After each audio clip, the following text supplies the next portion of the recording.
Hydrocarbon benzene. Hydrocarbon मध्ये 4 part आहेत.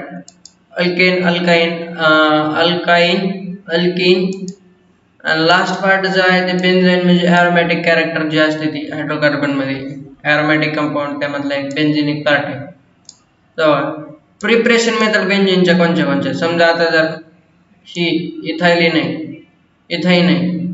त्याला जर आपण रेड हॉट कॉपर ट्यूब मध्ये जर हीट केलं तर ह्याच्यापासून काय होतं बेन्झिन तयार व्हायला लागलं.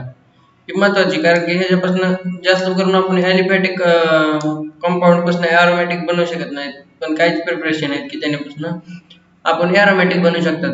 त्यानंतर आहे decarboxylation in presence of the soda lime. Soda lime म्हणजे काय NaOH आणि COOH मिक्सचर. त्याला जर हीट केलं तर आपल्याला म्हणे Na2CO3 निघून जाते आणि इथं काय होतंय हे कंपाऊंड निघून जाते आणि इथं फक्त H ऍड होते आणि ह्याच्यापासून बेन्झिन तयार होते. त्यानंतर आहे zinc in presence of the zinc heated phenol heat केला जाते फिनॉलला in presence of the zinc and heat. तर काय व्हायला लागलं इथनं ZnOH निघून चाललाय, ZnOH निघून चाललाय आणि इथं पण बेन्झिन तयार व्हायला लागलाय. त्यानंतर ऍसिडिफिकेशन रिएक्शन हायड्रोलायसिस करायचं काय ह्याचं सल्फोनिल बेन्झिन सल्फोनिलचं त्याने काय व्हायला लागलाय SO3H आणि त्याला बेन्झिन अटॅच होत आहे तर ह्या ग्रुप निघून जाते आणि इथं H+ अटॅक घेऊन करते तर H2SO4 निघून चाललाय, H2SO4 निघून चाललाय आणि बेन्झिनवर अटॅक काय व्हायला लागला पुन्हा वॉटरनुसार त्यानुसार H+ अटॅक व्हायला लागला आणि बेन्झिन तयार व्हायला लागला. त्यानंतर MgBr इन प्रेझेन्स ही कोणचा रिएजंट आहे आपल्याला माहिती ग्रिग्नाइट रिएजंट आहे. ग्रिग्नाइट रिएजंटला जर आपण हायड्रोलायसिस केलं तर त्यापासून बेन्झिन तयार व्हायला लागलाय. कसं काय तर आता H+ आणि OH- मध्ये ब्रेकडाऊन होणार आहे तर निघून चाललेला प्रोडक्ट काय आहे ह्यामध्ये Mg इकडं Br ह्याच्यावर आणि ह्याच्यावर OH आणि इथला उरलेला H+ ह्याच्यावर अटॅक करणार आहे त्यापासून बेन्झिन तयार होणार आहे. त्यानुसार डायझम क्लोराईडवर जर आपण ह्याचे इथेनॉलचे आणि किंवा H3PO2 यांची जर रिएक्शन केली तर काय व्हायला लागलंय बेन्झिन तयार व्हायला लागलाय. किंवा जर आता ह्या कंपाऊंड 1 2 3 4 5 6 1 2 3 5 6 म्हणजे हेक्झेनवर जर आपण Cr2O3 किंवा Al2O3 500 डिग्री सेल्सिअसला जर रिएक्शन केली तर बेन्झिन तयार व्हायला. ही पण महत्वाची रिएक्शन आहे कारण की ॲलिफॅटिक पासून ॲरोमॅटिक तयार व्हायला लागलाय आणि Cr2O3 आणि Al2O3 ही महत्वाची आहे. ती झालं preparation method of the benzene. आता रिएक्शन मध्ये बघा बेन्झिनच्या काय रिएक्शन आहेत की केमिकल प्रॉपर्टी बेन्झिनच्या काय. बेन्झिन जर आपण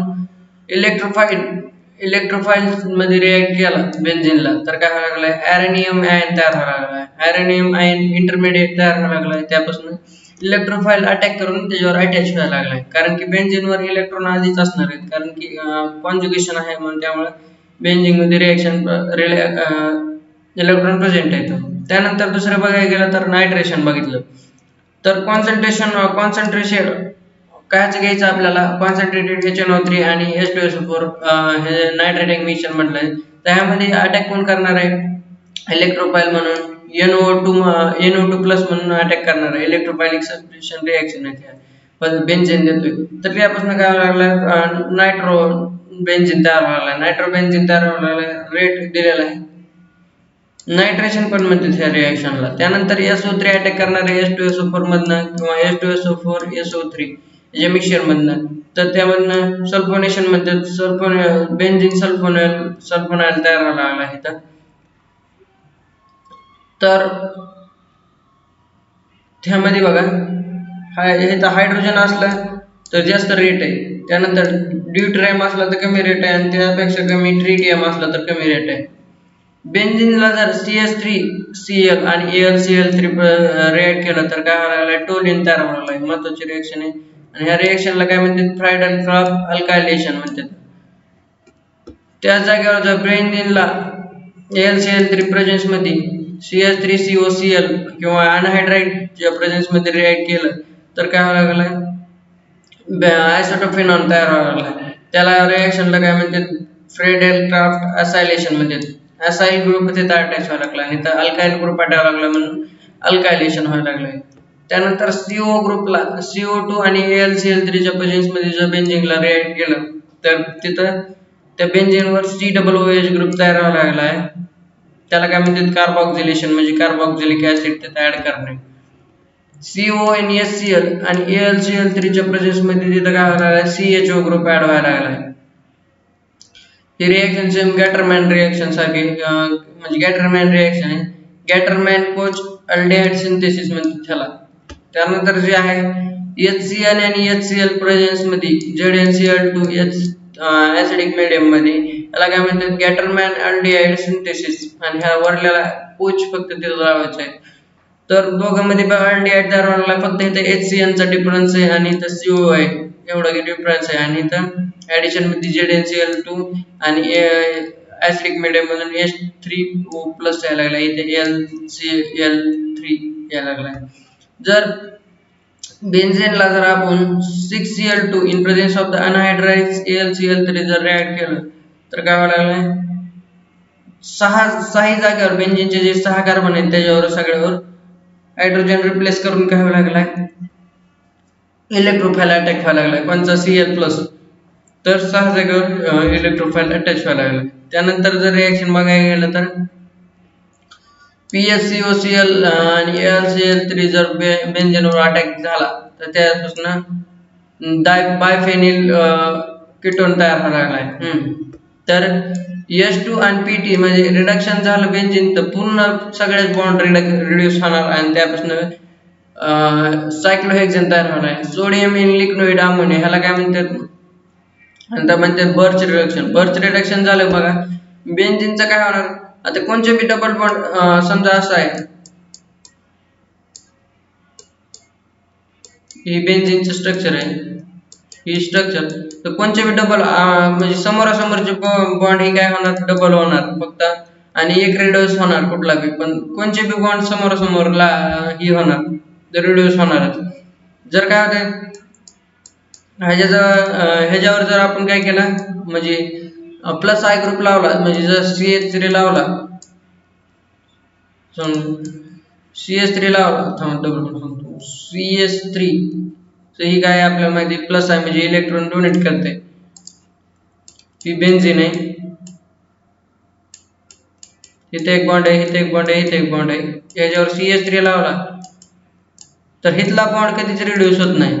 बॉन्ड कुठला रिड्यूस होणार हितला आणि हितला, आणि हितला दोघं बॉन्ड रिड्यूस होऊन काय होणार ही दोन्ही बॉन्ड निघून जातात, ही बी निघून जाते, ही बी निघून जाते आणि याच्या समोर बॉन्ड येऊन अटॅच होते. आणि जर त्या जागेवर इलेक्ट्रॉन विड्रॉइंग ग्रुप असला जसं की NO2 समजा, आता NO2 जर इथं सांगतो ह्याच्यावर त्या जागेवर जर NO2 जर ग्रुप असला तर तिथं काय होतंय हा बॉन्ड रिड्यूस होते आणि समजा डबल ने एकदा बॉन्ड बनवू, हा बॉन्ड रिड्यूस होते, इथला बॉन्ड रिड्यूस होते आणि पुन्हा इथला रिड्यूस झाला की तयार करायला लागला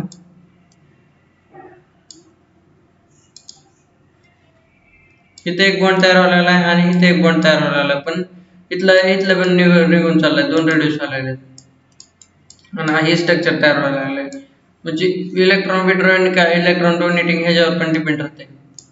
त्यानंतर जर बेन्झीनला आपण Cl2 आणि UV च्या प्रेझेन्स मध्ये लाईटच्या प्रेझेन्स मध्ये रिएक्ट केलेलं बेन्झीन हेक्साक्लोराइड तयार व्हायला लागलाय, त्याला काय म्हणतात ही गॅमेक्झिन पण म्हणतात त्याला. जर बेअर्स रिएजंटच्या प्रेझेन्स मध्ये जर K2 Cr2 KMnO4 म्हणजे बेअर्स रिएजंट असते त्या प्रेझेन्स मध्ये रिएक्ट केलं तर नो रिएक्शनच होत नाही. ओझोनोलायसिसचं बेन्झीन केलं तर ओझोनोलायसिसचं 3 ही मिळतात, हे CHO ही 3 प्रोडक्ट म्हणून मिळतात. ओझोनोलायसिसचं काय O3Zn in presence of the H2O किंवा H2O2. ऑक्सिजन जर V2O5 च्या प्रेझेन्स मध्ये 450 डिग्री सेल्सिअस ला रिएक्ट झाला तर काय व्हायला लागलंय मॅलेनिक अँड अनहायड्रेट तयार व्हायला लागलाय. मॅलेनिक अनहायड्रेट हा स्ट्रक्चर आहे. ऑक्सिजन जर V2 च्या प्रेझेन्स मध्ये 250°C ला रिएक्ट व्हायला लागला तर फिनॉल तयार व्हायला लागला. म्हणजे टेम्परेचर 450 ला काय व्हायला लागलं, मॅलेनिक अनहायड्रेट, आणि 250 ला काय व्हायला लागलं, फिनॉल. जर 15 कंबशन जर केलं बेन्झिनचं सगळं तर 6CO2 मिळतात आणि 3H2O मिळतात. ही झाले बेन्झिनच्या रिएक्शन. तर बेन्झिनच्या रिएक्शन मधली ही प्रॉपर्टीज बेन्झिन इलेक्ट्रोफायलिक सबस्टिट्यूशन रिएक्शन देते आपल्याला माहिती असणे गरजेचं आहे. कारण की बेन्झिन कॉन्जुगेशन मुळे बेन्झिनच्या ऑर्थो आणि पायरा पोझिशन ऍक्टिव्हेट होतात आणि तिथे इलेक्ट्रॉन येते, त्यामुळे त्याच्यावर इलेक्ट्रोफाइल अटॅक करू शकतो.